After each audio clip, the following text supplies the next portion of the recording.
David Marlowe, loving husband, devoted father, is dead. His 39-year life cut short by a rare form of blood cancer known as multiple myeloma.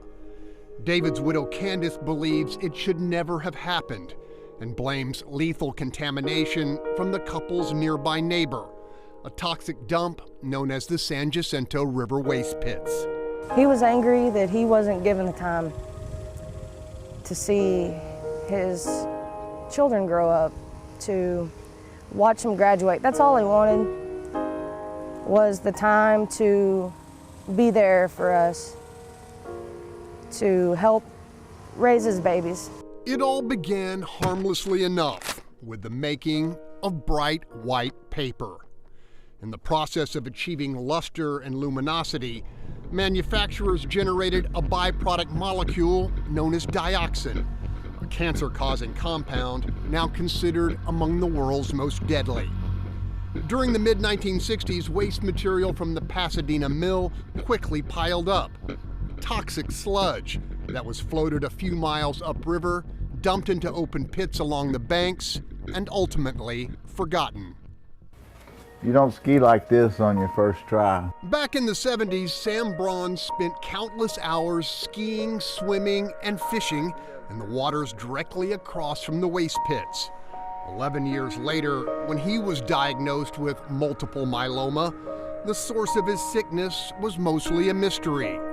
But then the waste pits were rediscovered, and Sam Braun believes so was the cause of his ultra-rare cancer.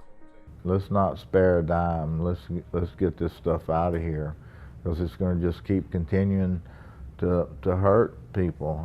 We all swam in the river. We fished, crabbed, everything. Sisters Harvey Sasser and Tony Bell grew up on Pin Oak Road in Highlands. They say you can match every mailbox on their street with at least one case of cancer. Both women are survivors who blame escaped dioxin from the pits for the ongoing illness that's crippled their lives and ended others. I didn't ask for cancer. I didn't ask for liver problems and kidney disease and colon disease. I didn't ask for all that, but I got it. And a lot of neighbors and friends got it too. They're dropping off like flies. I mean, cancer here, cancer there. We just don't want these children to have to go through what we went through. I mean, we're losing people. We go to a funeral at least once or twice a month. That's not fair. Houston-based Waste Management and International Paper are the companies legally responsible for the dioxin. Since rediscovery of the pits in 2005, both companies have claimed little of the 500,000 pounds of toxic material has escaped. Facing a potential cleanup bill of more than $100 million, the companies assured residents that installation of an armored cap would secure the waste in place and prevent future release. I lived on this road. I watched them cover this thing up. That ain't no more a cap than me putting on a Band-Aid and going taking a shower and the Band-Aid comes off. That's basically what they did, is they put a Band-Aid on it. They did not contain it. They just covered it up with plastic and put rock on it. That's longtime resident Doyce Bobo. He has cancer. So does his wife, Ray. And there's like 5 people or 6 people just in a half-a-mile range of my house that have cancer. They've either died or they have it now.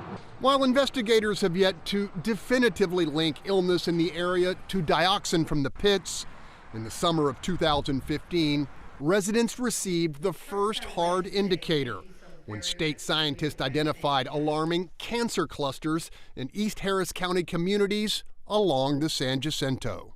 It was something that we knew in our hearts. I think it's injured people. I think people are sick from it. I think people have died from it. Particularly frightening, elevated cancer rates among children. Lymphoma, retinoblastoma, melanoma, and glioma. A dangerous rap sheet of disease striking the young at greater than expected levels. Kids like Chris Maxwell, diagnosed with a rare and often deadly brain tumor not long after his birth. I'm hoping that it goes away someday for like a very, very long time so no one has it. Everybody you talk to has something. It's cancer, it's lupus, it's some kind of disease, and that just doesn't happen. People are afraid. People are very, very afraid. They're angry, especially people that have lost somebody. They're just heartbroken. Heartbreak and concern which have only intensified over the past 13 months with the discovery of enormous holes in the dump's armored cap and trace amounts of dioxin in multiple water wells. Billy and Gloria O'Bannon say friends will no longer swim in their pool, a predicament which could prove the very least of their problems. They like to buy my house. They like to live out here, drink the water, swim in the pools. How would their life be if they were in our shoes? So I have a 22-year-old son, a 17-year-old daughter.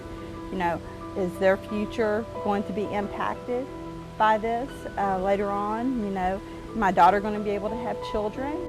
They are voices of despair leveled squarely at the EPA, an agency receiving far less poignant pleas from those who want the waste kept right where it is. Powerful forces who insist the dioxin is simply too dangerous to disturb. What neither side disputes is the sheer longevity of the compound's toxic nature and the critical question that demands. Where best to secure a lethal man-made mess that will remain deadly for the next 7 centuries? On the San Jacinto, Greg Groogan, Fox 26 News.